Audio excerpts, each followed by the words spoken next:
ठीक है. So let's say what we have seen is mass, number, volume and mole relationship. Quickly formula क्या है वो लिख देता हूं मैं. Number of moles equals to given mass divide by molar mass, which is also equals to number के terms में total number of molecules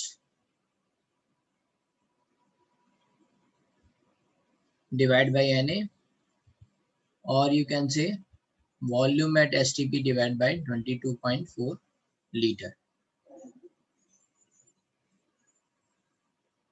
अभी तक हमने बस ये वाले फॉर्मूले देखे और इन्हीं के एप्लीकेशंस देखे. ठीक है. आज डाउट लेक्चर था. हाँ आज डाउट लेक्चर था. हाँ पूछ लो भाई एटॉमिक के, आप लोगों का डाउट वो भी है, जिसको डाउट है पूछ लो. Right, will do the doubts. अगर आपको डाउट्स हैं तो यस.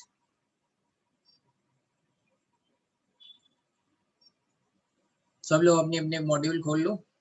तो ये वाला पार्ट जो है मोल्स वाला, राइट, वो नेक्स्ट क्लास में कर लेंगे. अगर डाउट होगा तो पहले डाउट बता दो.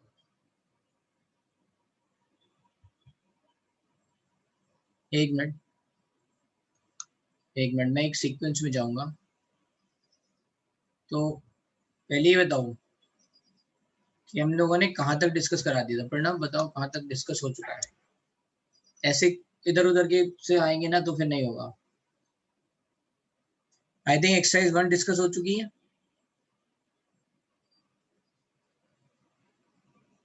कौन बताएगा मुझे, जल्दी से बताओ, फास्ट, टाइम कम है.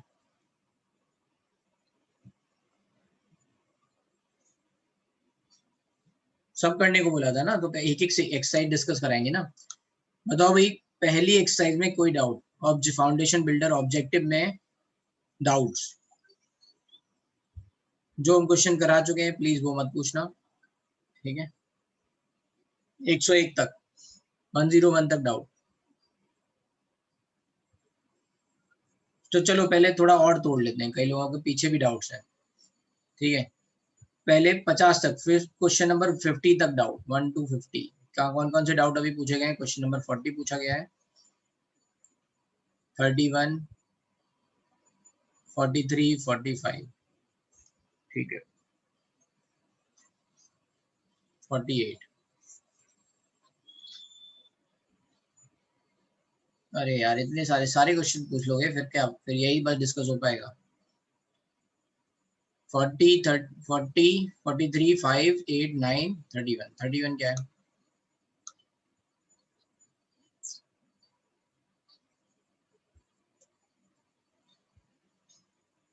The kinetic energy of moving electron in fourth orbit of hydrogen. ये सिंबल दे रखा है, सिंबल से क्या करना है. काइनेटिक एनर्जी क्या होती है, टोटल एनर्जी के बराबर. साइन अपोजिट होता है, minus of total energy which is nothing but minus और plus. Minus of minus is plus. Minus of minus 13.6 Z square by N square. देख लो इसका है. हाइड्रोजन के लिए जेड की वैल्यू 1, एन की वैल्यू 4 डाल देना. तो यहाँ पे ये सिंबल है, इसका मतलब हो गया 13.6 1 बाई 16. टोटल एनर्जी पूछा है इन्होंने, total energy of lithium 2 plus ion. तो नेगेटिव में आएगी. टोटल एनर्जी क्या है, नेगेटिव में आती है. तो पहले काइनेटिक एनर्जी देख लेते हैं, बस इसको सॉल्व कर लो, आंसर आ जाए. ठीक है. ये हम बता चुके हैं वैसे. ऐसे क्वेश्चंस बार बार ना पूछें ऐसे questions. When the electron make transition from n+1 state to nth state, the frequency of radiation is limited to accordingly.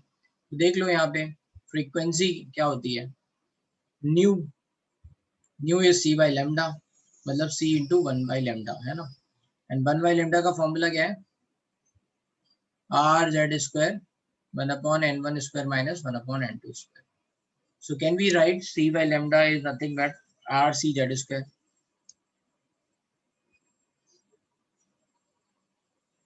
ठीक है. सिंबल का मीनिंग क्या है, वो सिंबल जो बना था पता नहीं, देखना पड़ेगा. ठीक है. यूरो के लिए यूज करते हैं ऐसा सिंबल, ऐसा. इसका मतलब क्या है? इसका मतलब n is much much greater than 1, मतलब n की वैल्यू कुछ ऐसे 1000 है, 1000 is great much much greater than 1, ऐसा। ठीक है, इतना समझ में आ गया। cy lambda is new. अब यहाँ पे हम वैल्यू डाल देंगे n1 की, कहाँ से कहाँ तक जा रहा है, तो लो n1 क्या होता है, लोअर n, और n2 क्या होता है, हायर। बस हमने इसको पूरा रब कर लिया। फॉर्मूला आपने देखा, nu equals to R C Z square 1/n1 square, मतलब n square, minus 1/n2 square, n+1 का होल स्क्वायर। इनका एलसीएम ले लो, क्या हो जाएगा, n+1 का होल स्क्वायर, n स्क्वायर, यहाँ क्या आएगा, n+1 का whole square minus n square.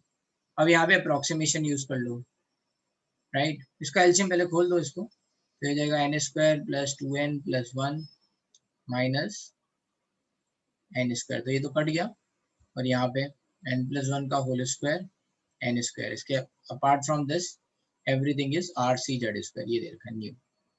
ठीक है, अब यहाँ अप्रोक्सीमेशन लेना है। अप्रोक्सीमेशन क्या है, n+1 is much greater than let's say, sorry, n is much greater than 1, so n+1 is going to be much greater than 1, right? या फिर ऐसे लिख सकते हो कि n is much greater than 1, तो 1000 जैसे है, 1000 is much greater than 1 लिखा हुआ है, तो 1001 is also much greater than 1, है ना। तो ये जो 1000 और 1001 है, यहाँ पे अप्रोक्सीमेशन हमने क्या किया कि ऐसा मान लिया 1001 is nothing but approximately equal to 1000, ऐसा। ठीक है, बिना इसके ये इनमें से कोई भी नहीं दिखेगा। तो बस यहाँ पे यही किया है कि n+1 को n मान लिया है, ये अप्रोक्सीमेशन। n+1 क्या हो गया आपका, n के बराबर हो गया, क्योंकि दोनों बहुत ज्यादा बड़े हैं एक से, तो दोनों अप्रोक्सीमेटली सेम है, तो 2n+1 क्या हो जाएगा, 2n के बराबर हो जाएगा, बस। अब यहाँ पे देख लो, तो ये आ गया nu equals to R C Z square 2n divide by n+1 का होल स्क्वायर, मतलब n स्क्वायर, तो n की पावर 4, n से कट गया n क्यूब, तो 2rc z², ये हो गया ए। ठीक है, समझ में आया, क्लियर है।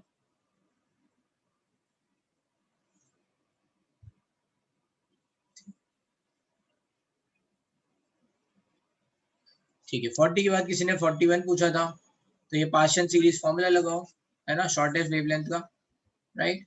शॉर्टेस्ट वेवलेंथ मतलब लॉन्गेस्ट, मोर एनर्जी। ठीक है, पार्शियल सीरीज, तो ये क्या हो जाएगा, n इक्वल्स टू, राइट, 3 में आना है, कहाँ से, इनफाइनाइट से आएगा। उसके लिए एक फॉर्मूला हमने बताया था सीरीज लिमिट के लिए,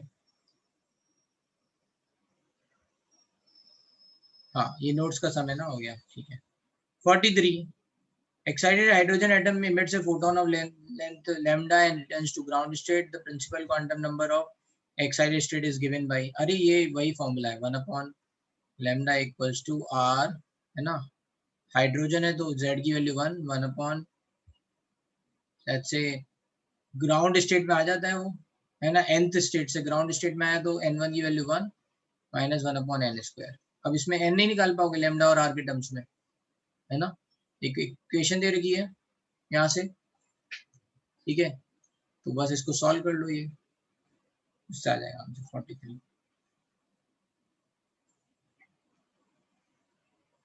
फिर इलेक्ट्रॉनिक ट्रांजिशन किसी ने और कौन सा पूछा था 43 के बाद, 45 48 45 48 45 क्या, electronic transition in hydrogen atom starting from n equals to 4 will produce infrared wavelength of this. Solve कर लो भाई, ये कितना है ना, 1/λ डाल के।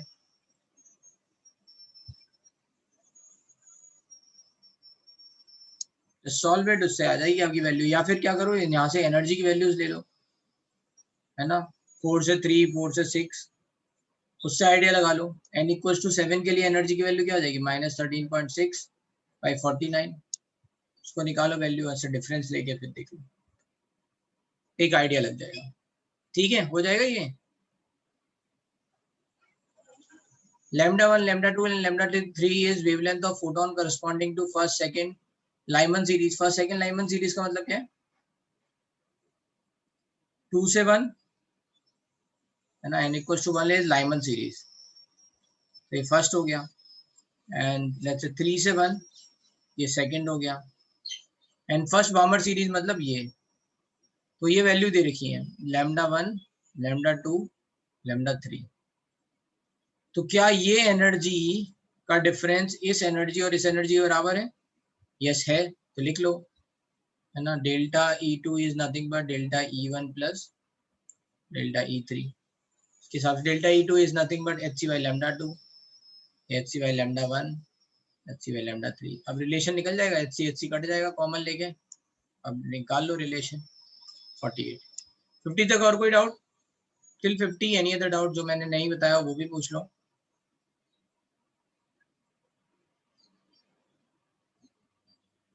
ठीक है, चलो अब बताओ भाई 50 to 80, 50 से 80 के बीच का डाउट। 51, 55, 58, 51, 55, 58। मैंने आपको सॉल्यूशन भेजे थे एटॉमिक स्ट्रक्चर के, तो देखे नहीं उनमें आंसर्स? देखे ही नहीं है ये मात्री, क्या नाम है इसने, नहीं देखे हैं, तो बहुत सारे डाउट इसीलिए आ रहे हैं। श्रेयस नहीं देखे?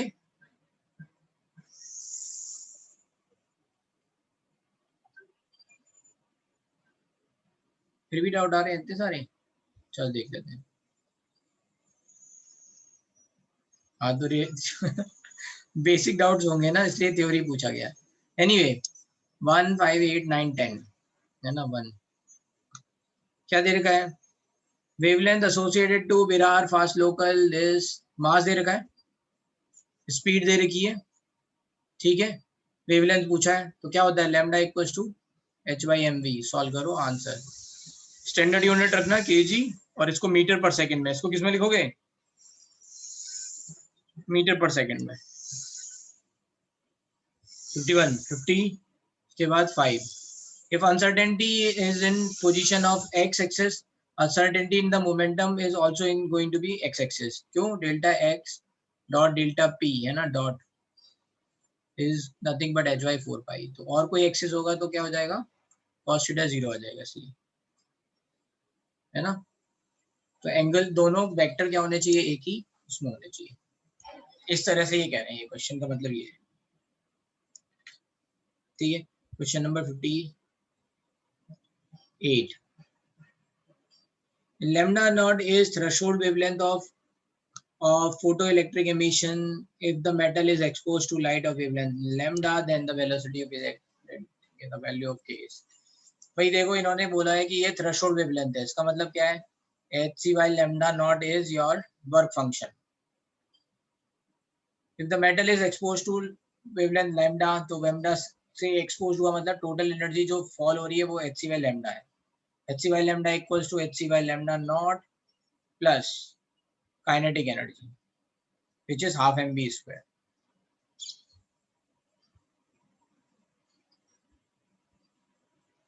इससे बी निकाल लो, है ना, बस इसको सॉल्व करो, इससे आ जाएगा अपने आप, ठीक है।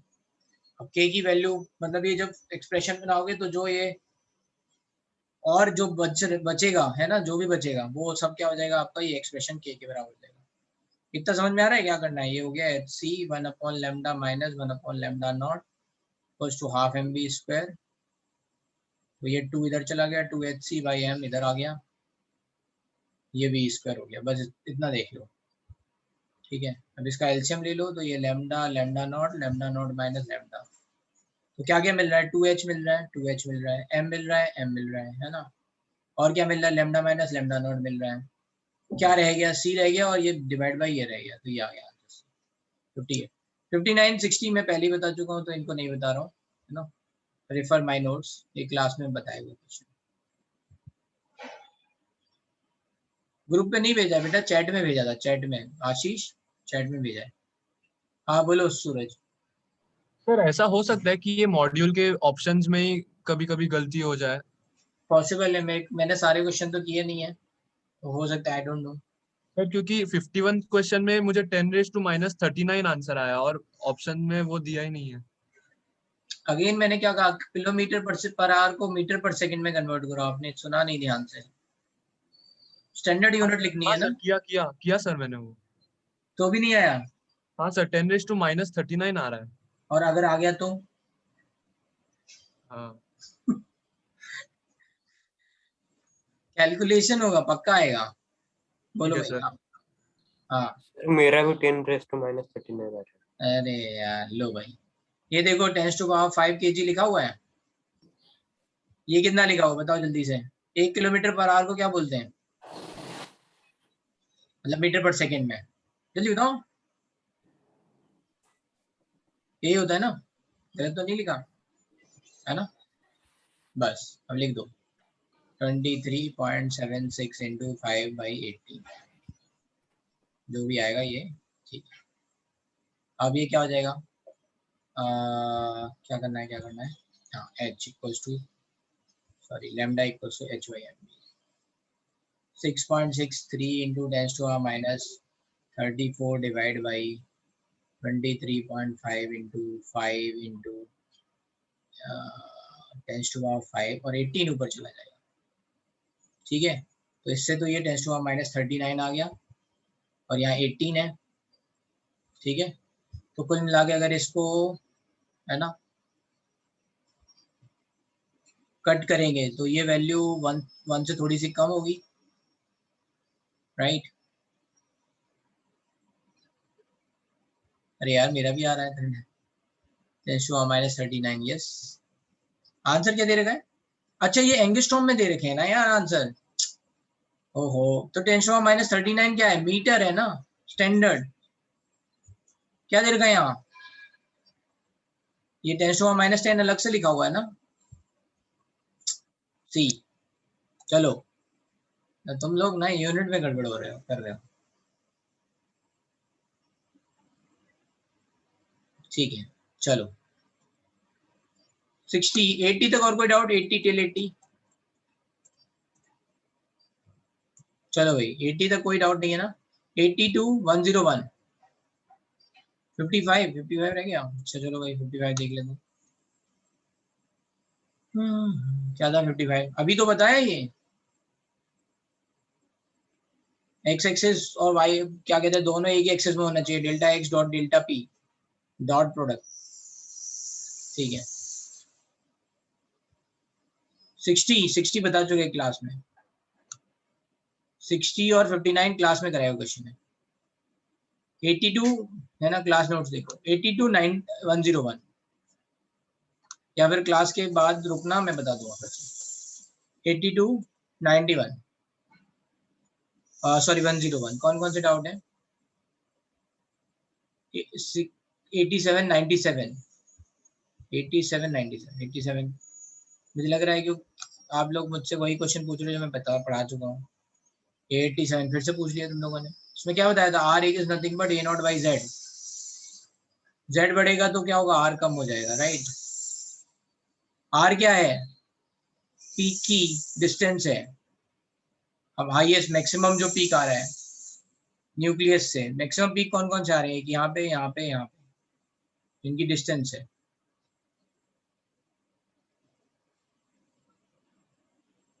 आ गया आंसर, ठीक है। 87 97 97 क्या है, which of the following wallets Pauli's exclusion principle. तो देखो इन दोनों के लिए, इस वाले केस में दोनों के लिए प्लस हाफ आएगा, spin quantum number plus half, दोनों मतलब ये रिप्रेजेंटेशन क्या दे रहा है, ये प्लस हाफ है तो ये माइनस हाफ है, दोनों ऊपर है, इसका मतलब दोनों प्लस हाफ है। ये पॉसिबल है क्या, क्योंकि ये दोनों एक ही ऑर्बिटल के हैं, तो मतलब बाकी सारी चीजें एन एस सब जो है वो तो सेम ही होंगी, है ना। फ्लैट सेम है, फ्लैट का मतलब क्या है, अगर एक ही फ्लैट में है तो उसके लिए क्या होगा, society, building number, flat number सब सेम होंगे, है ना। डी नहीं होगा, डी अलग अलग में है ना, ये ऑर्बिटल अलग अलग है ना। डी में क्या है, सारे ऑर्बिटल अलग अलग है, मतलब फ्लैट अलग अलग है, स्पिन सेम है, स्पिन क्वांटम नंबर सेम है, बट फ्लैट नंबर अलग अलग है ना। C answer. समझ में आया सी और डी में डिफरेंस? एनी अदर डाउट इस वाले क्वेश्चन में? बी ऑप्शन में, अगेन बी में देखो, ये देखो ना भाई, ये जो ऑर्बिटल लिखे हुए हैं ये ऑर्बिटल्स हैं, ये अलग अलग ऑर्बिटल हुए, मतलब m की वैल्यू अलग अलग हो गई, ऑलरेडी एक क्वांटम नंबर तो डिफरेंट हो गया। अब देख लेते हैं सेम इसमें क्वांटम नंबर सेम है, तो क्या बताओ इसमें स्पिन सेम है क्या? एक प्लस है एक माइनस है, अपोजिट स्पिन दिख रहे हैं या नहीं? ठीक है,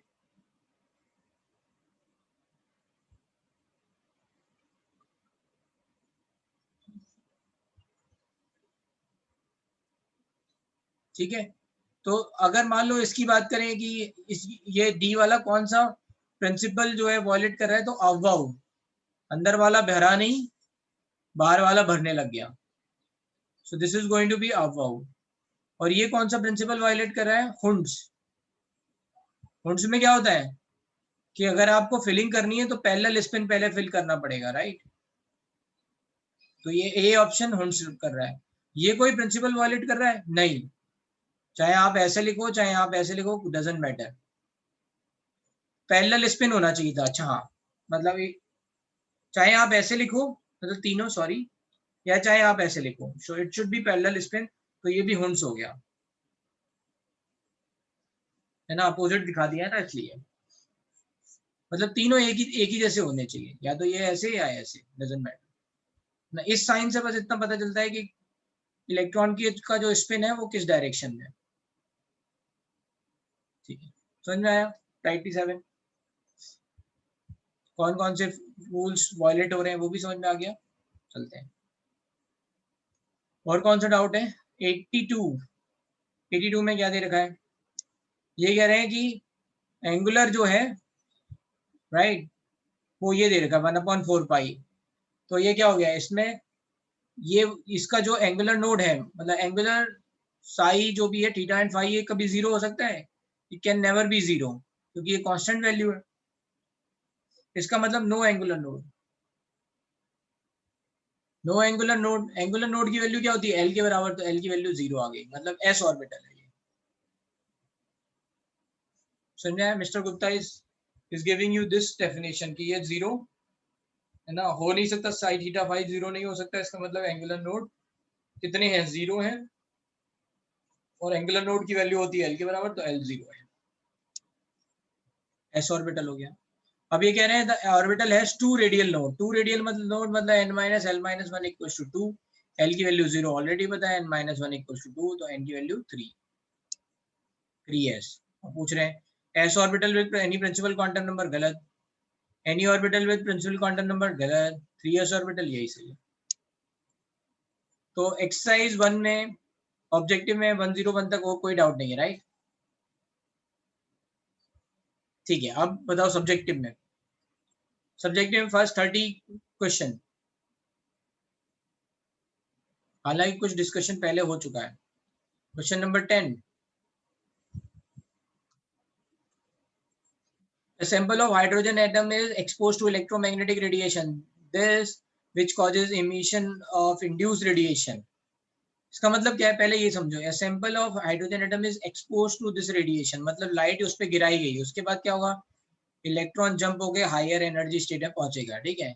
which causes emission of induce radiation, induce radiation का मतलब, इमिशन ऑफ इंड्यूस रेडिएशन मतलब कि जब ये नीचे जा रहा होगा तो ये फिर से फोटोन छोड़ेगा। कैलकुलेट लेमडा, इनका लेमडा बताना है बस। हाँ भाई बताओ क्या डाउट है? सर आपने सिखाते वक्त कभी तो बोला था ना कि मतलब इलेक्ट्रॉन को एक स्पेसिफिक अमाउंट ऑफ एनर्जी मिलेगा तो ही वो एक्साइट होगा, अगर मतलब कोई भी दूसरा वैल्यू का एनर्जी मिला तो रिजेक्ट ही कर देगा। तो सर इधर तो 1028 एंगस्ट्रॉम जो आता है वो मतलब 10.2 या 12.09 या 13 पॉइंट, मतलब जो भी लगता है उसमें से तो नहीं है ये, मतलब 12.09 के आसपास है। हाँ सर 12.06 है। हाँ सर 06 नहीं आएगा, पूरा देख लो, 1 बाई लैम्डा 1028 एंगस्ट्रॉम, या फिर वो किस में जा रहा है? n इक्वल टू 1 से n इक्वल टू 3 में जा रहा है। हाँ सर, वो 12,400 divided by lambda equals to R है ना 1/n1 square minus 1/n2 square से देख लो। और तुम्हें याद होगा कि हम अप्रोक्सीमेशन भी ले रहे हैं थोड़े बहुत, अच्छा तो इतना सर, चलेगा है ना। ओके एक सर, आध एंगस्ट्रॉम आगे पीछे आएगा तो चलेगा। इसको सॉल्व करो, इससे कितना आएगा 1 माइनस 3 का स्क्वायर 9, तो 8/9 1/लैम्डा इक्वल्स टू आर 8/9 और lambda equals to 9/8 1/r 9 into 912/8।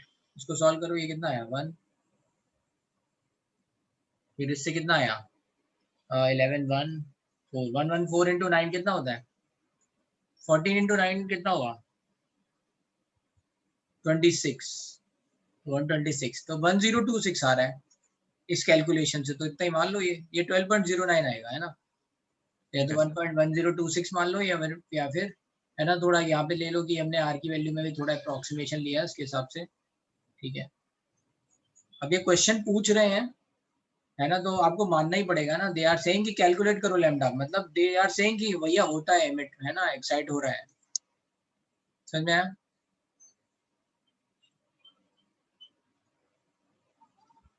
चलो 30 तक और कोई डाउट टिल 30?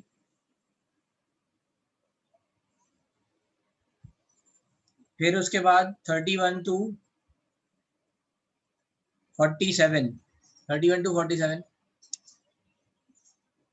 सब्जेक्टिव में कोई डाउट? सब्जेक्टिव आपने किए नहीं होंगे बहुत सारे लोगों ने। कितने लोगों के ऑब्जेक्टिव सब्जेक्टिव कंप्लीटली पूरे हो गए है ना? एक पोल ले रहा हूँ, यस और नो बता दो। कितने लोगों ने पूरा ऑब्जेक्टिव सब्जेक्टिव ढंग से कर रखा है? क्योंकि मुझे पता है पहला टेस्ट होगा तो तुम्हारा मार्क्स बता देगा। और चीटिंग मत करना, जो लोग चीटिंग करते हैं हमारे पास रैंक लिस्ट आती है, फिर हम चेक कर लेते हैं उनमें से, फिर हम पूछ लेते हैं क्रॉस क्वेश्चनिंग। ठीक है, तो जो बच्चे चीटिंग करेंगे वो पकड़े जाएंगे।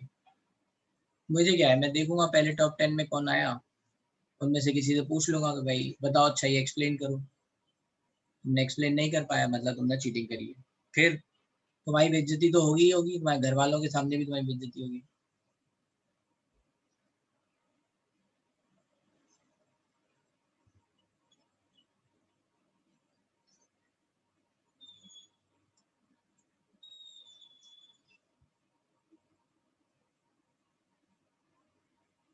ठीक है, जल्दी से पोल करो भाई, है ना काफी लोगों ने नहीं किया, मैं भाई कह रहा था ना। राइट, हाँ तो डाउट से आप सॉल्व कर रहे हैं ना।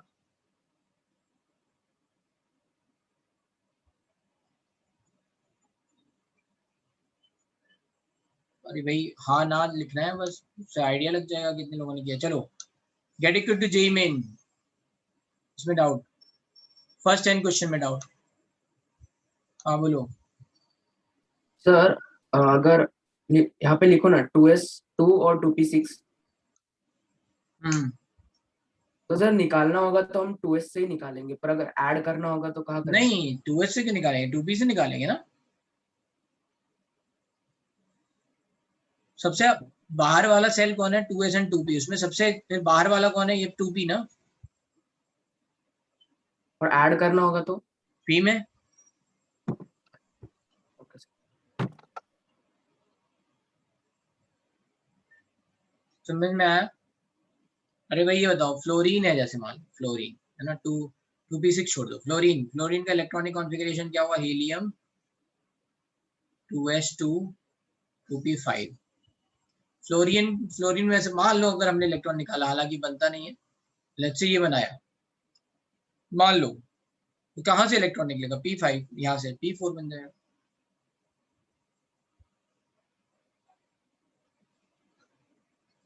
ठीक है,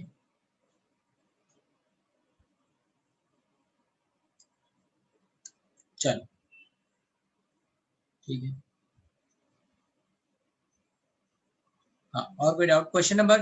हाँ तो वही वोट करते रहो, अभी तक वोटिंग मतलब 60% तक पहुंची है, मतलब बाकी लोगों ने वोट नहीं किया है। जितने लोगों ने फर्स्ट ऑब्जेक्टिव सब्जेक्टिव कर रखी है पूरी, से यस, जिन्होंने नहीं करी है से नो। क्वेश्चन नंबर 6 क्या दे रखा है, which of the following statement is correct, n-1 d subshell has lower energy than ns। तो इसमें देखते जाओ ना, NS और n-1d में कौन किसकी एनर्जी ज्यादा होती है? n-1d। हायर एनर्जी देन, ये सही है, ठीक है। बाकी सब फिर ऐसे, NF subshell has lower energy than n+2 S subshell. तो देख लो NS का मतलब क्या है? NS का मतलब हो गया जैसे 6S, लेट्स से n की वैल्यू यहाँ पे हम मान लो 4 ले रहे हैं, तो 4F और 6S, है ना। अब बताओ किसकी एनर्जी कौन पहले आता है? 6S पहले आता है, बाद में 4F आता है, तो ये भी रॉन्ग भी होगी।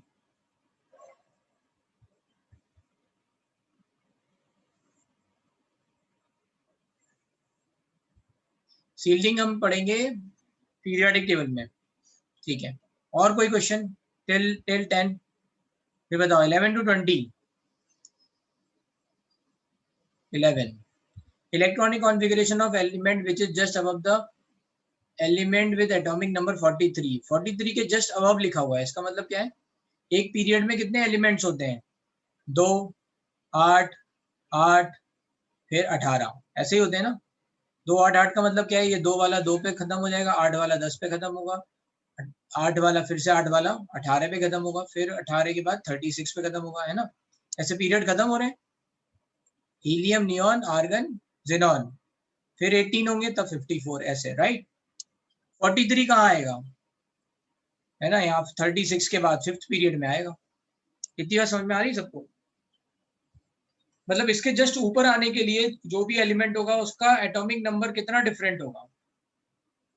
कितने का डिफरेंस आएगा? 18 यूनिट का डिफरेंस आएगा। क्यों? क्योंकि 18 है पीरियड, तो बस इसमें 18 घटा दो तो कितना हुआ? 25। सही है ना? बस अब लिख लो 25 पे लिखा।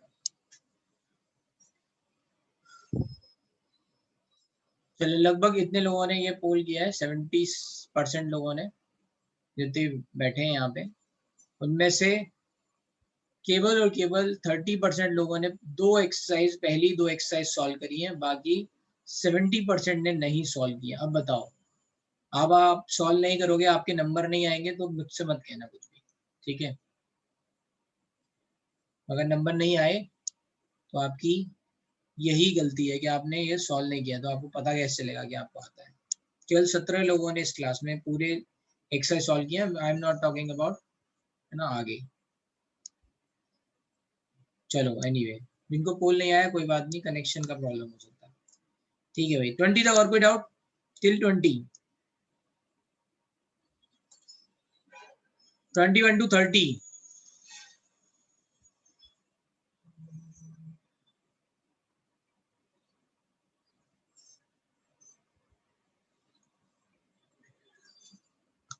पूरे एक्सरसाइज में गेट टू जेई मेन में कोई डाउट? 40 तक, 32, 33, 39, 32, 33, 39, ओके। पहले 39 ही देख लेते हैं। नॉन डायरेक्शनल ऑर्बिटल का मतलब होता है ना, जिसकी कोई डायरेक्शन ना हो। जैसे पी ऑर्बिटल की डायरेक्शन है ना अलोंग द एक्स एक्सिस या अलोंग द वाई एक्सिस, है ना।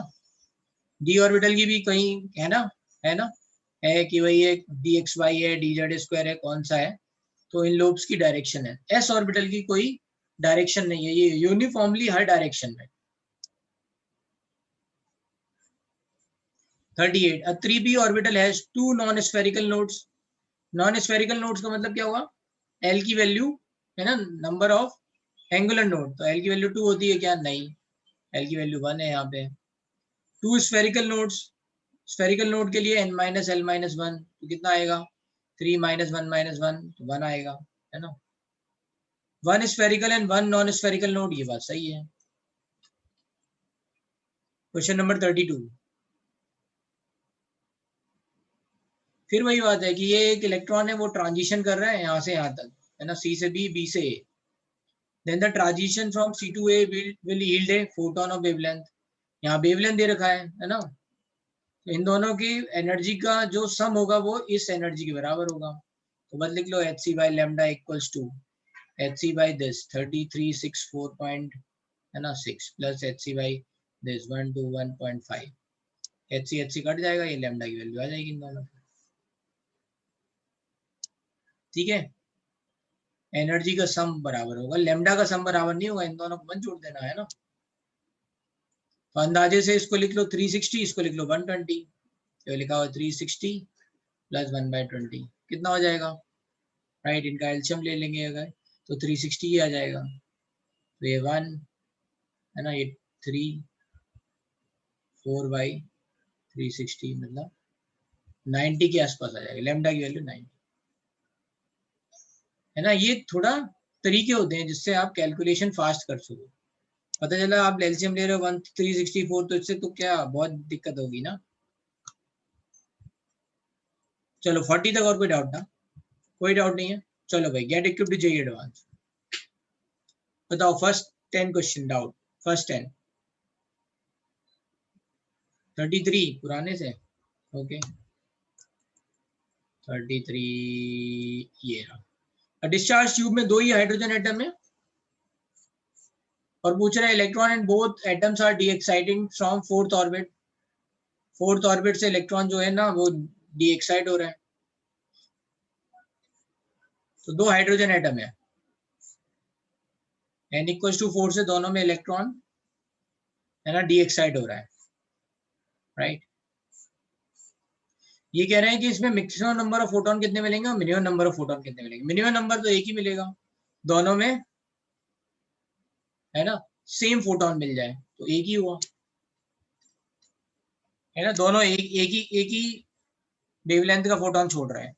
याद रहे, नंबर ऑफ फोटोन का मतलब होता है नंबर ऑफ डिफरेंट एनर्जी के फोटोन, है ना। ऐसा नहीं कि जितने फोटोन निकल रहे हैं सारे काउंट कर लेंगे, डिफरेंट एनर्जी के फोटोन काउंट करें।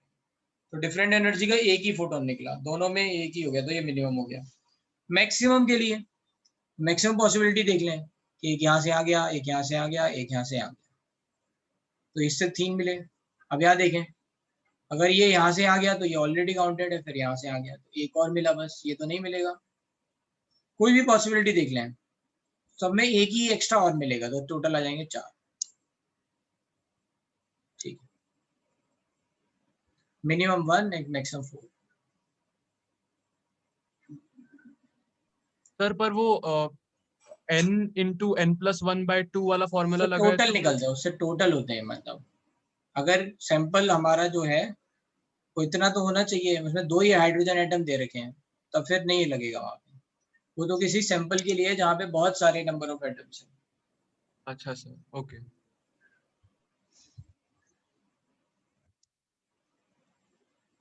बहुत सारे नंबर ऑफ एटम होंगे तो सारी पॉसिबिलिटी पॉसिबल होंगी, यहाँ तो सारी पॉसिबल नहीं हो रही है ना।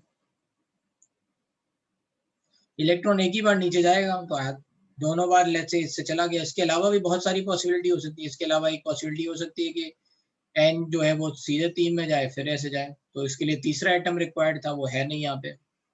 ऐसी कई सारी पॉसिबिलिटी है जो नहीं हो पाएंगी, इसलिए ये फॉर्मूला जो हमने पढ़ा है वो सैंपल के लिए है, यहाँ पे नहीं होगा। Question number 1 to 10, get equipped to JEE, get equipped to JEE advance नहीं है। 10 11 to 20 14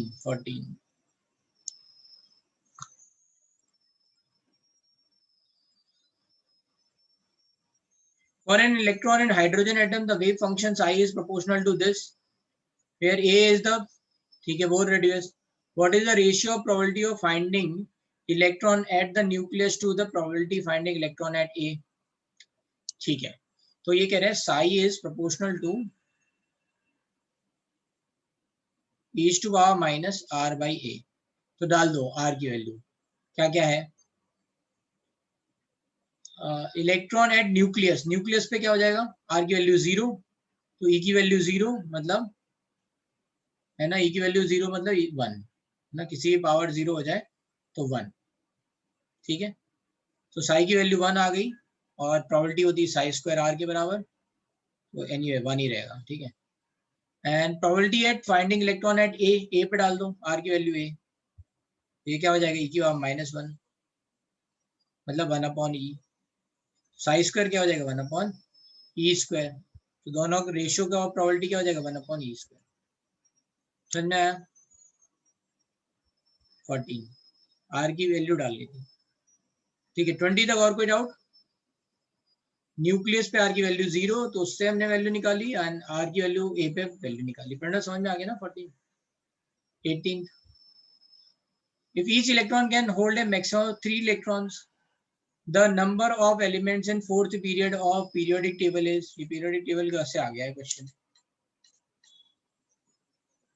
फोर्थ पीरियड का मतलब क्या है? 4s 3d 4p है ना, fourth period 4s 3d 4p। आपको मैंने बताया था कोई भी पीरियड स्टार्ट होता है s से, फिर उसमें आएगा d, फिर आएगा p, राइट? सही है। और d के लिए याद रखना n-1 आता है। अगर यहाँ पे n की वैल्यू 4 है तो d की वैल्यू क्या होगी? n-1 3। अगर यहाँ 5s हो तो क्या आएगा यहाँ पे? 4d 5p ऐसे। तो अब देख लो s में कितने ऑर्बिटल हैं? 1। d में कितने ऑर्बिटल हैं? 5। p में कितने ऑर्बिटल हैं? 3। 1 + 5 6 + 3 9 9 ऑर्बिटल है, और एक ऑर्बिटल में 3 इलेक्ट्रॉन है, तो 27।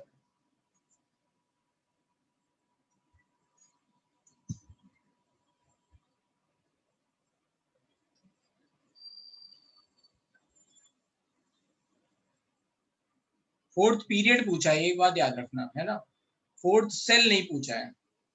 अगर फोर्थ सेल होता तो क्या होता?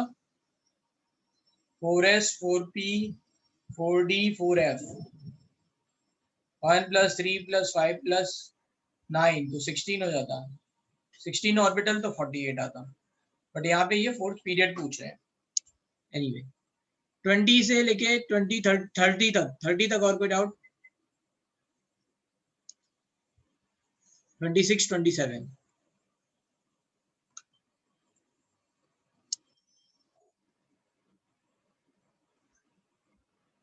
The nucleus of atom is located at this, ये origin दे रखा है। If the probability of finding an s or electron, s orbital है, ठीक है, electron at tiny volume related to x equals to a, y equals to 0 and z equals to also 0, मतलब x axis पे आ गया यहाँ पे, is 10 to power -5, ये दे रखा है इन्होंने। What is the probability of finding electron in same size volume at x equals to 0, y equals z equals to 0 and y equals to a? let's say ये यहाँ पे आ गया y equals to a। अब बताओ ये दोनों point एक ही same spherical surface में प्रेजेंट होंगे, क्योंकि r की डिस्टेंस दोनों के लिए क्या है? a। प्रणव यस और नो? इन दोनों पॉइंट से पास होती हुई सेम सरफेस मिलेगी, यस और नो? हाँ। तो मुझे आपने 10⁻⁻5 कैसे प्लॉट किया? अरे ये कैसे आया वो इम्पोर्टेंट नहीं है, इम्पोर्टेंट है ये गिवन है क्वेश्चन में, ठीक है। हाँ। अब ये कह रहे हैं मुझे ये बताओ इस पॉइंट पे जो प्रोबेबिलिटी होगी वही इस पॉइंट पे प्रोबेबिलिटी होनी चाहिए या नहीं, क्योंकि ये दोनों सेम सरफेस पे हैं। हाँ। तो बस आंसर हो गया 10⁻⁵।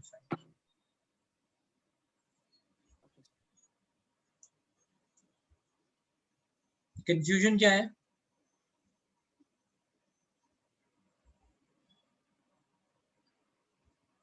नहीं है कोई कंफ्यूजन? हाँ या ना?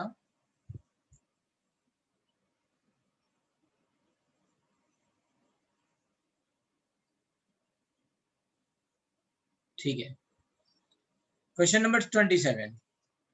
Suppose it taken as a working hypothesis that electron find itself inside a typical nucleus with a uncertainty in the momentum this. What is the approximate estimate of size of the nucleus? तो ये कह रहे हैं कि electron find, इसमें कुछ नहीं करना है आपको, डेल्टा पी दे रखा है, डेल्टा एक्स निकाल लो बस बैठ के, है ना। इसमें कुछ ध्यान नहीं रखना है। ये इन्होंने दे रखा है चेंज इन मोमेंटम, है ना, ये इतना है, तो delta x dot delta P is nothing but greater than H by. Logic केवल इतना है कि भाई जितनी एरर आ रही होगी उसी रेंज में आपका क्या होगा? साइज बनेगा, ठीक है। इलेक्ट्रॉन की वेवलेंथ जैसे मान लो लैम्डा है ना, इलेक्ट्रॉन की वेवलेंथ लैम्डा है, राइट। तो इलेक्ट्रॉन की पोजीशन में जो एरर आएगी वो लैम्डा की टर्म्स में आएगी, मैक्स, है ना। मतलब जैसे हम बोलते हैं ना बोर मॉडल में इलेक्ट्रॉन जो है वो n=1 में, n=2 में, है ना, ऐसे है। तो उसकी जो वेवलेंथ बनती है वो क्या होती है, n लैम्डा, है ना, लैम्डा 2 लैम्डा ऐसे बनती है ना, हमने देखा था बोर मॉडल, वो डी ब्रॉगली में 3 लैम्डा। तो भी जो भी इलेक्ट्रॉन की पोजीशन में जो एरर होगी वो लैम्डा होगी। उस हिसाब से बोल रहे हैं कि भाई जो भी पोजीशन आएगी वो लैम्डा के हिसाब से आएगी, और लैम्डा के लिए डेल्टा एक्स निकाल दो। यही लॉजिक है, और कोई लॉजिक नहीं है इसमें।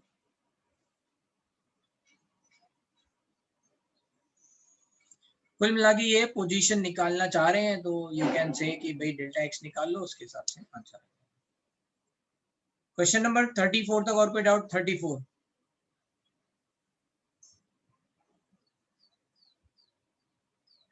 ठीक है। फिर more than one, first 10 question, first 10 1 to 10, ठीक है, 11 to 20, 34 ये वाला। If lambda 1 lambda 2 denotes the de Broglie wavelength of two particles with same masses but charges in the ratio of 1:2, then they are accelerated from rest through the same potential difference, then ठीक है। तो बताओ formula क्या होता है de Broglie wavelength का? Lambda equals to h by √2m_ke, right. ke is nothing but q into v। क्या क्या सेम है? सेम पोटेंशियल डिफरेंस है, v सेम है। चार्ज क्या है? 1:2 का चार्ज है, तो एक मान लो E है, दूसरा 2E है। सेम मास है, m भी सेम है, तो जिसका 2E होगा उसका लैम्डा क्या हो जाएगा? कम हो जाएगा। बस lambda 1 is greater than lambda 2। समझ में आया?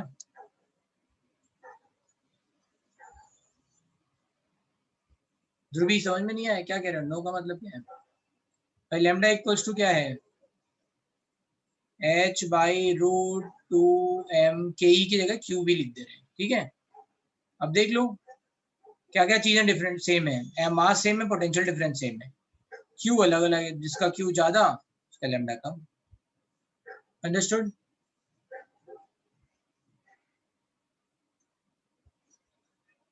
ठीक है,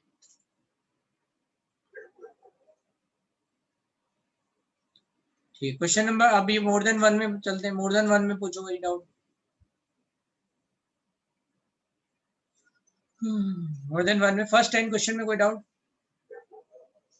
11 to 20 केवल प्रणव ने क्वेश्चन सॉल्व किए हैं। 19 which of the following statement is correct? Stark is the splitting lines when source is placed in electric field। ये बात सही है। स्टार्क इफेक्ट आता है beyond a certain limit a spectrum of atom there is a continuum, मतलब ये continuous. ये कह रहे हैं कि after that's a certain limit spectrum of atom जो है वो कंटिन्यूअस होगा। तो इसका मतलब क्या है? इसका मतलब ये है कि अगर मान लो हम बहुत हाई एनर्जी लेवल पे चले जाएं, जहां, तो यहाँ पे क्या होगा, लेट्स से जो एनर्जी डिफरेंस है वो बहुत कम हो जाएगा।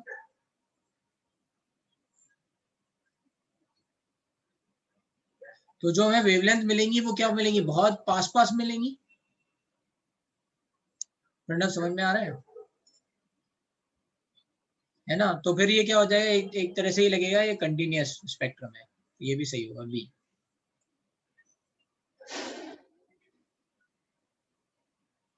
फिर भाई और कोई इसमें डाउट मोर देन वन में?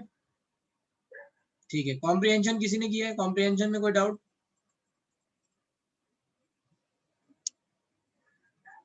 मैट्रिक्स मैच, ऐसा डिस्कशन होना चाहिए, क्या मस्त डिस्कशन है।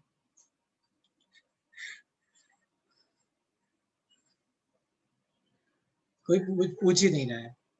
ऐसे ही डिस्कशन तुमने किया ना तो सारे चैप्टर इतनी जल्दी खत्म हो जाएंगे ना, हाँ मजा आ जाएगा।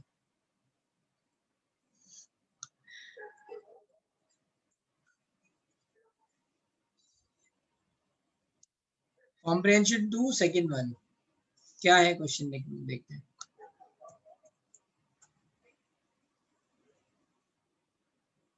ठीक है, ये तो पढ़ने की जरूरत नहीं है, ठीक है, ओके। रिप्रेजेंटेशन दिए द सर्कमफ्रेंस 2 पाई आर, निकाल लोगे आर की value. Circumference of third orbit r3 निकालो, फिर 2 पाई आर डालो। नहीं आया आंसर, क्या दिक्कत है?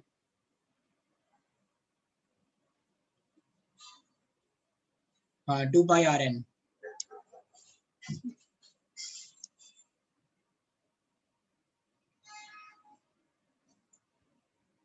ठीक है, और कोई doubt? Get equip to JEE advance में और कोई डाउट यहाँ तक? एक्सपर्टाइज अटेंडेंट तो तुमने किया नहीं होगा, छोड़ देते हैं इसको।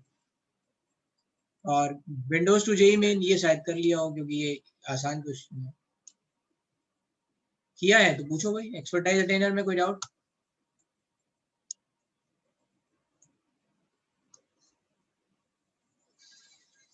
एट्थ,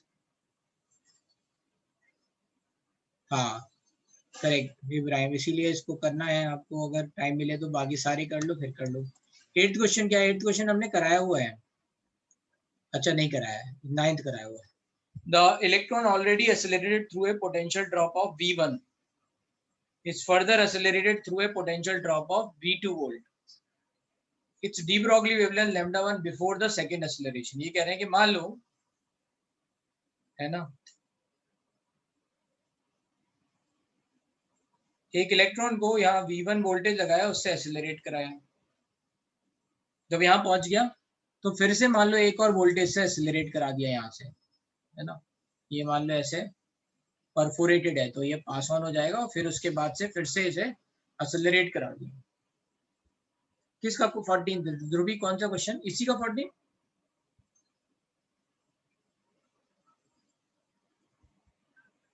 हाँ ठीक है, फिर से एक्सेलरेट करा दिया मान लो V2 से, ऐसा कुछ। तो पहले बोल रहे हैं कि यहाँ पे था तो उसकी डी ब्रॉगली वेवलेंथ लैम्डा 1 थी, और फिर है ना after de accelerating through this is going to be lambda 2। तो लैम्डा 1 की वैल्यू क्या हो जाएगी? Lambda 1 is nothing but H Y, या फिर अंडर रूट 150/V1। लैम्डा 2 क्या हो जाएगा? टोटल एक्सेलरेशन कितना हो गया? V1 + V2। जैसे मैं बोलूं कि तुमने, है ना, किसी पार्टिकल को 3 मीटर, है ना, पर सेकंड स्क्वायर से एक्सेलरेट कराया, फिर उसके बाद 2 मीटर पर सेकंड स्क्वायर से भी एक्सेलरेट करा दिया, तो उसकी वेलोसिटी बढ़ जाएगी ना, ठीक है, राइट ना, वेलोसिटी बढ़ जाएगी। तो लैम्डा क्या हो जाएगा? इनवर्सली h/mv है ना। तो इसी तरह से ये फॉर्मूला आ रहा है, राइट। तो यहाँ पे लैम्डा 2 की वैल्यू क्या हो जाएगी? Under root 150/V1 + V2। अब टोटल जो एक्सेलरेशन का पोटेंशियल ड्रॉप था वो V1 + V2 हो गया है।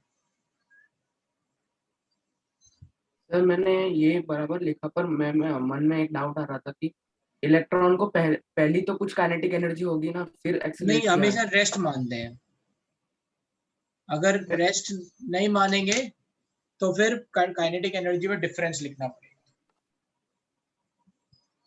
तो रेस्ट से मानते हैं। Okay sir. बस अब आपको लैम्डा 1 लैम्डा 2 की वैल्यू पता है और इनका डिफरेंस भी पता है। डेल्टा चेंज इन लैम्डा क्या है?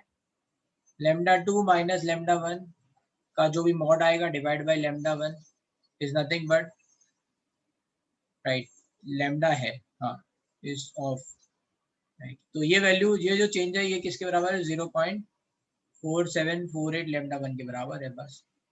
अब देख लो इससे क्या वैल्यू आती है। V1 V2 की वैल्यू आ जाएगी। लैम्डा 1 में एक रेशियो मिलेगा, देन V1 V2। ये हो गया 8th।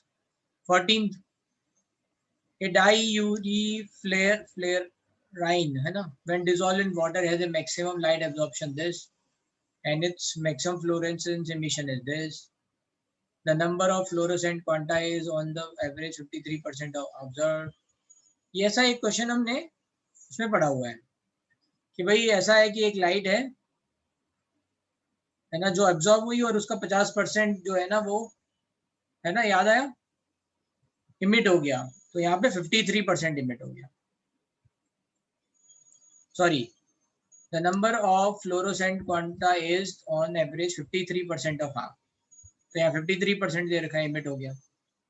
यहाँ वेवलेंथ दे रखी है 4530, इमिशन की दे रखी है 5080, राइट। ऐसा क्वेश्चन याद आ रहा है, हाँ या ना, जल्दी बताओ ध्रुवी।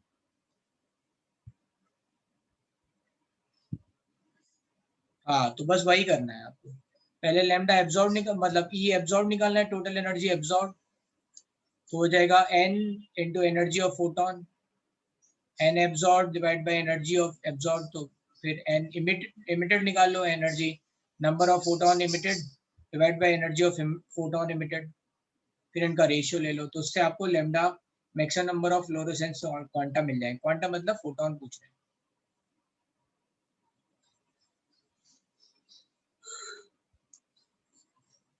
ठीक है, expertise attainer done. Windows to JEE main.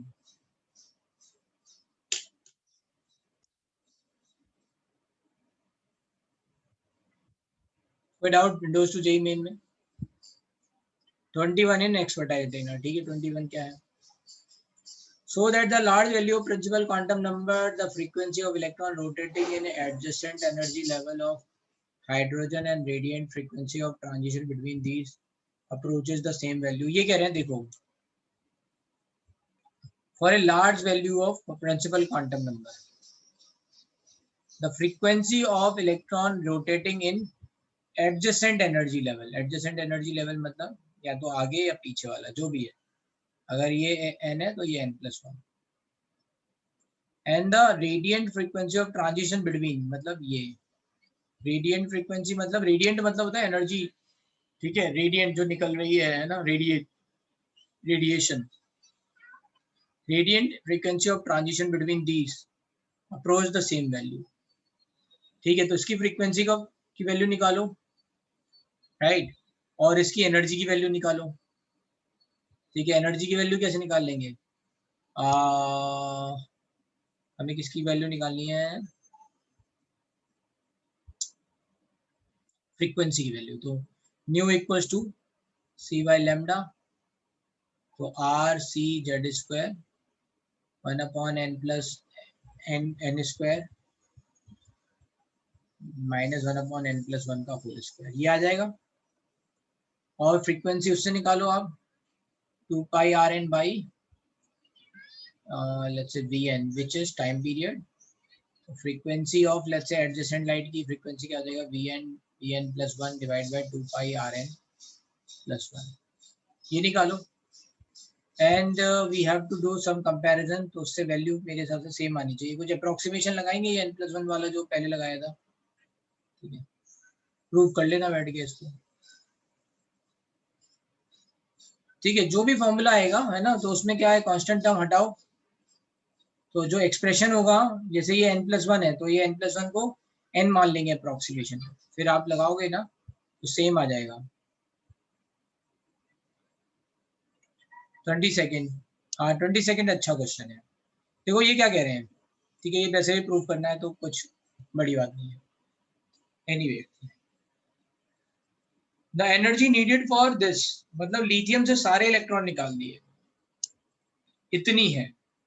तो फर्स्ट आयनाइजेशन बता रहे हैं कि भाई इतनी है, सेकंड और थर्ड पूछ रहे हैं, मतलब ये कह रहे हैं लिथियम से पहले लिथियम प्लस बनाया, इसकी आयनाइजेशन एनर्जी 1 दे रखी है, गिवन है आपको 520। लिथियम प्लस से लिथियम 2+ बनाया, और लिथियम 2+ से लिथियम 3+ बनाया, और जितनी भी आई एनर्जी, ये I1 I2 I3 ये सब जोड़ लिया।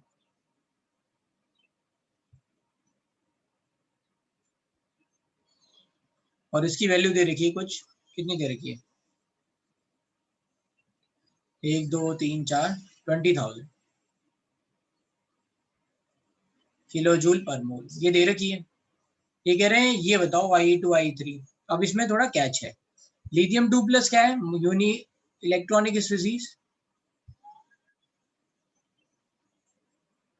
इसके लिए जो I3 की वैल्यू होगी वो क्या होगी? 13.6 Z² बाई n², तो n² तो लेट्स से आयनाइजेशन एनर्जी के लिए हट जाएगा। 13.6 Z² तो कितना हो जाएगा? 13.6, Z की वैल्यू 3 9, ये इलेक्ट्रॉन वोल्ट है, सर किलो जूल में कन्वर्ट कर लो तो ये कितना हो गया 13.6 into 9 into 96. 1 इलेक्ट्रॉन वोल्ट पर एटम इज नथिंग बट, है ना, 96 किलो जूल पर मोल. अब ये वैल्यू भी आ गई तो IE2 निकल जाएगा. प्रणव ये पता है, ये पता है, ठीक है. और कोई डाउट? एक्सपर्टाइज अटेनर, ठीक है. विंडोज टू जेई मेन, जल्दी बताओ विंडोज टू जेई मेन.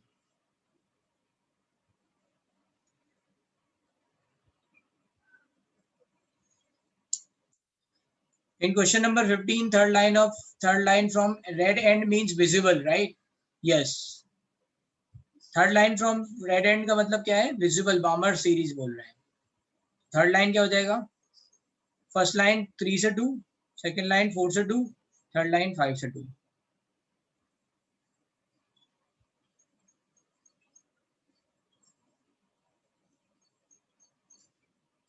ठीक है. और कोई डाउट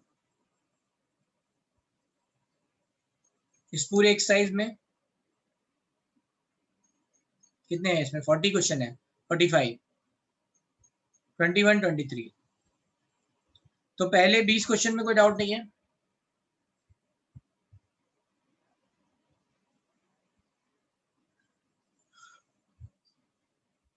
ठीक है.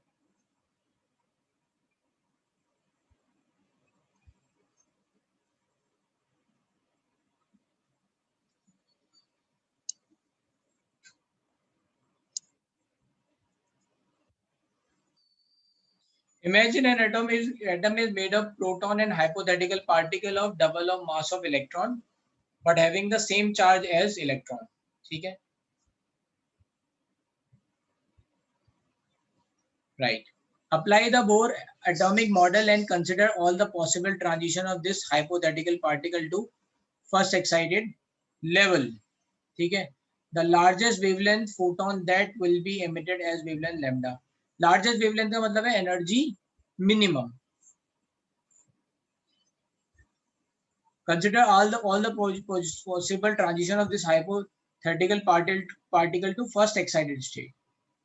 First excited state का मतलब क्या हुआ? n equals to 2 and the photon that will be emitted has largest wavelength का मतलब क्या हुआ? n equals to 1 में आ रहा होगा ये. That will be emitted हो रहा है तो 2 से 1 है ना, as wavelength lambda. इसकी वैल्यू लैम्डा है. बट एक प्रॉब्लम है कि इसमें डायरेक्टली हम ये वाला फॉर्मूला नहीं लगा सकते, राइट? क्यों नहीं लगा सकते?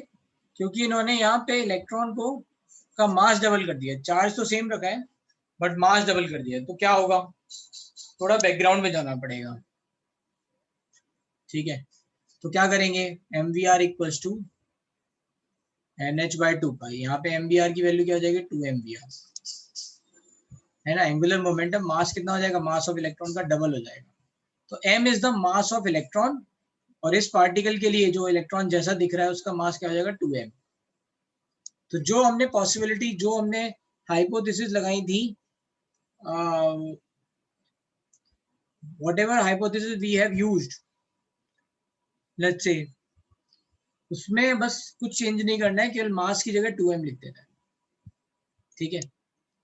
तो जो एनर्जी का फॉर्मूला था वो क्या था? KZE² / 2r, है ना. ये फॉर्मूला था KZE² / 2r. या तो आप निकाल लो फिर से, मैं फिर से निकाल देता हूँ. राइट, ये आ गया. और क्या था? एक हाफ m की जगह 2m, half mv², sorry half mv² गलत बोल रहा हूँ, mv²/r.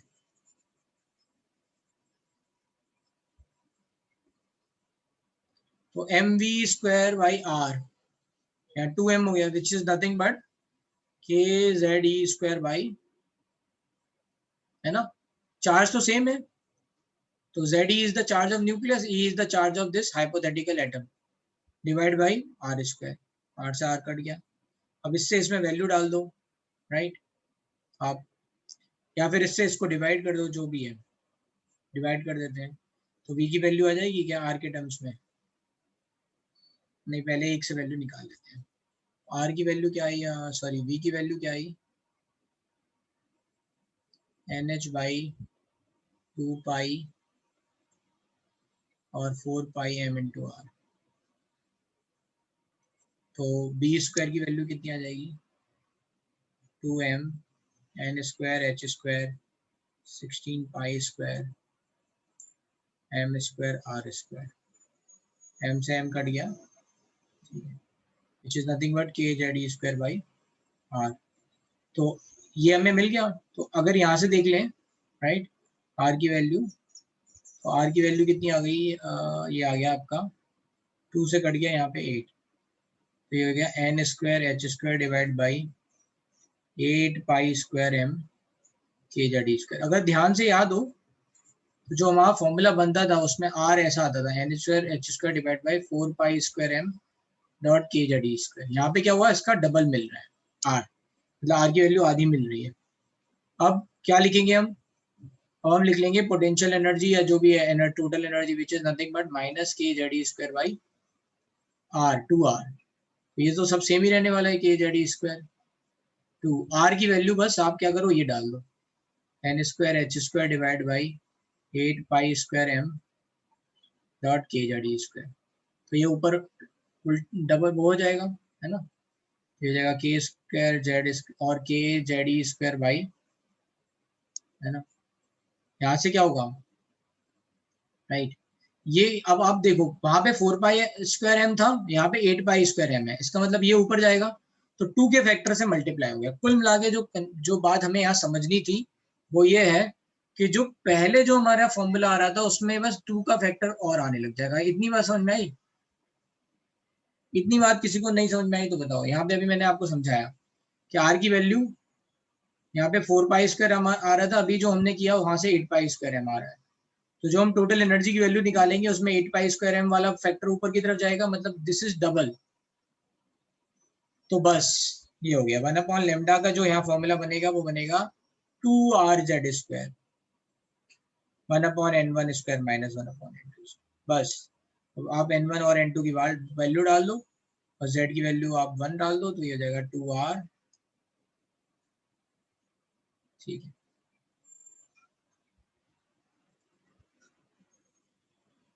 तो इससे आई थिंक ऐसा कुछ आ जाएगा मेरे हिसाब से।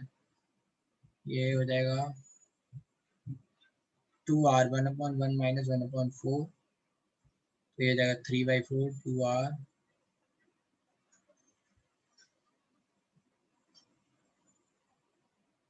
2/3 इंटू 1/r। ये आया हमारा, क्या आना है?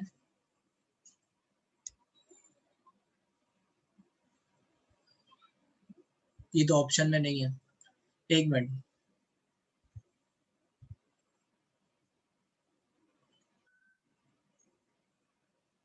ओहो उल्टा है, सॉरी। ये कह रहे हैं n इक्वल्स टू 2 में आ रहा है। Consider all the possible transition का मतलब क्या है कि n इक्वल्स टू 2 में इलेक्ट्रॉन आ रहा है कहीं से भी, 3 से लेना है यहाँ पे, 3 से 2। लार्जेस्ट लेमडा का मतलब क्या होगा? मिनिमम एनर्जी, कहीं से भी आ सकता है, 4 से 2 में आ सकता है, 3 से 2 में आ सकता है, 5 से 2 में आ सकता है, कहीं से भी।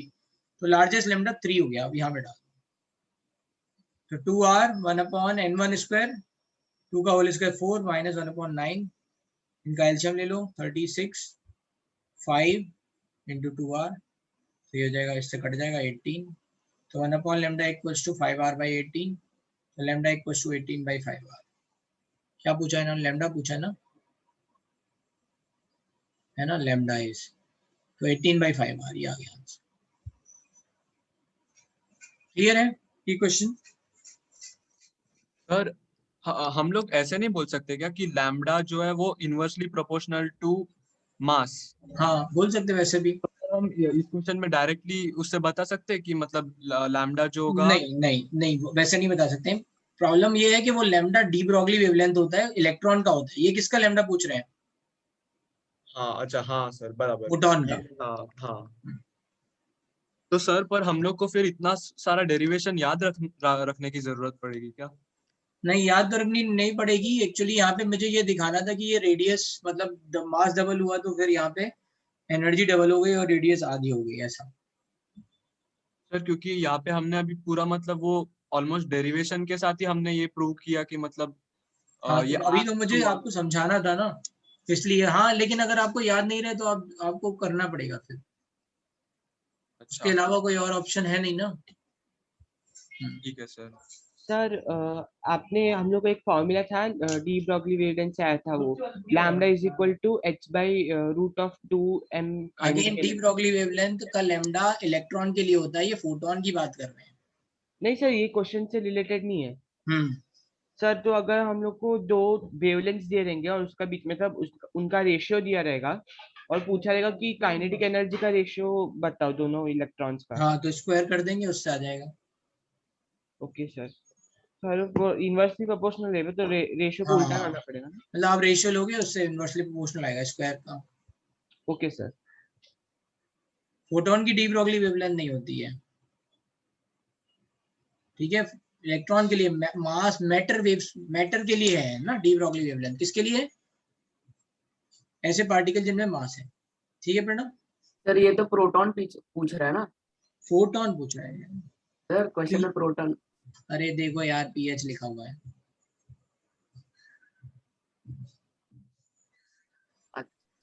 मैं ऊपर ठीक है, देख रहा था। कौन सा और क्वेश्चन पूछना है? 22 के बाद तुमने क्या पूछा था?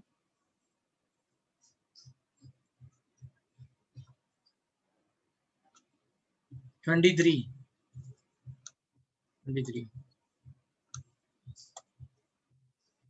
फाइनाइजेशन एंथैल्पी ऑफ दिस।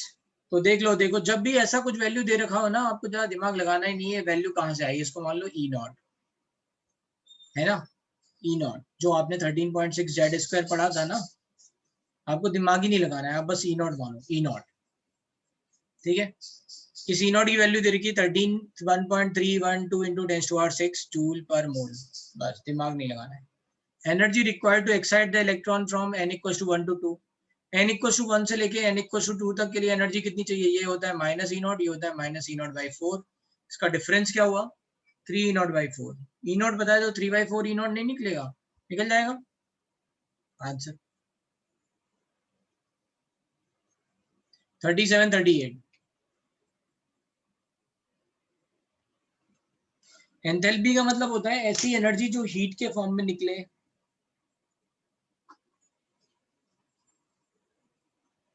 एनर्जी के कई फॉर्म हैं, तो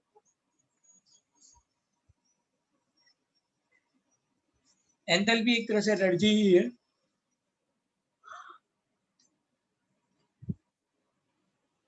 थोड़ा अलग है एंथैल्पी, अब मैं कैसे बताऊं, थर्मोडायनेमिक्स पढ़ेंगे तब पढ़ेंगे। एमएस डेल्टा टी पढ़ा था, एमएस डेल्टा टी।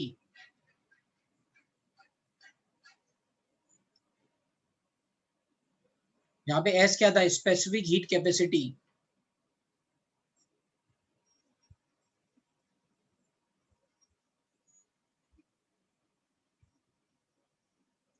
है ना, या एमसी डेल्टा टी, ठीक है।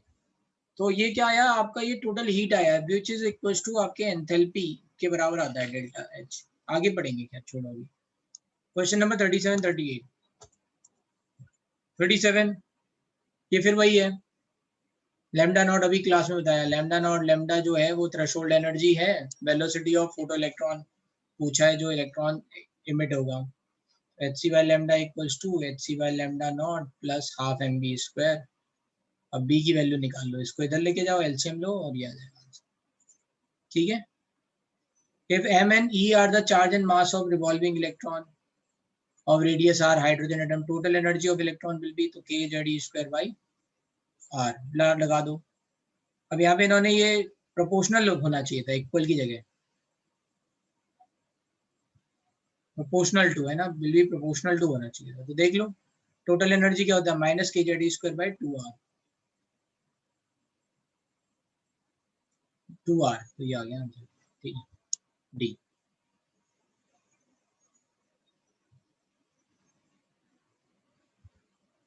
चलो और कोई डाउट यहाँ तक? Windows to JEE advance.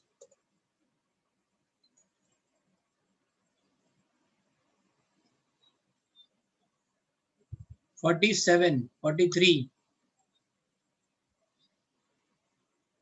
43 है, which of the following is the energy possible excited state of hydrogen? तो देख लो यहाँ -3.4 है एक्साइटेड स्टेट की, प्लस में होगी नहीं, -6.8 आती नहीं, सॉरी 43 पूछा था। If the principal quantum number is n equals to 6, the correct sequence of filing electron will be, तो देख लो 6s के बाद क्या आता है 4f, 4f के बाद 5d, 5d के बाद 6p, बस देखते जाओ। ns n की वैल्यू 6 डाल लो, फिर 6p नहीं, ns n-2f n-1 ये हो गया b। चलो भाई इसमें बताओ डाउट्स, जेई एडवांस में, JEE advance any doubt?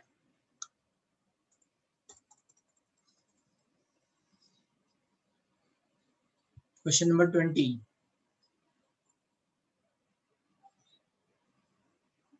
which of the one following relates both as motion and the stream of particle, मतलब ये कह रहे हैं वेव और पार्टिकल को कौन बताता है, E equals to h nu, energy of photon is h nu, new का मतलब क्या है hc by lambda, तो ये किस पे डिपेंड कर रहा है, energy of photon wave nature पे डिपेंड कर रहा है, और ये फोटोन क्या माना गया है, खुद में पार्टिकल माना गया है।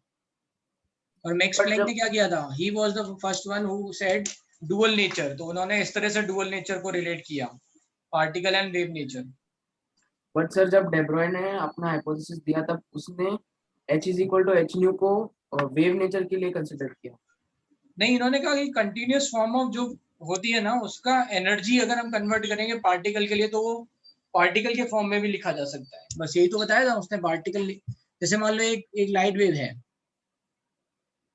है ना, उसकी कुछ एनर्जी है, राइट, ये ट्रेवल कर रही है, ये लाइट वेव ट्रेवल कर रही है, तो अगर मेरे को बोलना होगा कि ये पार्टिकल की तरह जब परफॉर्म करेगी, जब ये पूरी की पूरी वेव पार्टिकल की तरह परफॉर्म करेगी तो उसकी एनर्जी चेंज थोड़ी ना हो जाएगी, सेम ही रहेगी ना, इसलिए।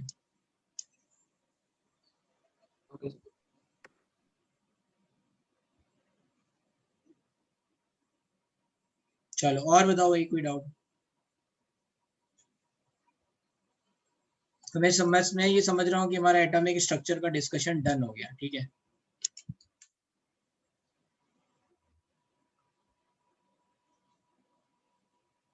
जो सॉल्व करना बाकी है उसके डाउट आप पूछ लेना, page number 11 example 5, page number 11 example 5।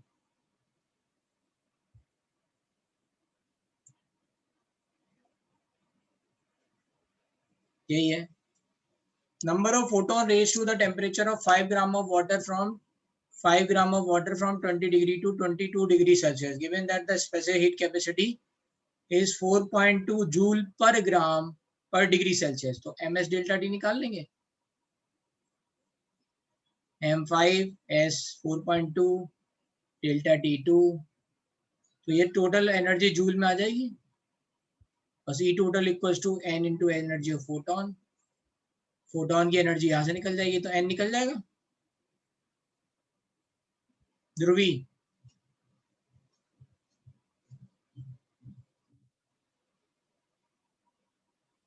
ठीक है, ये टोटल एनर्जी निकल गई, इसको आप ऐसे लिख लो बस।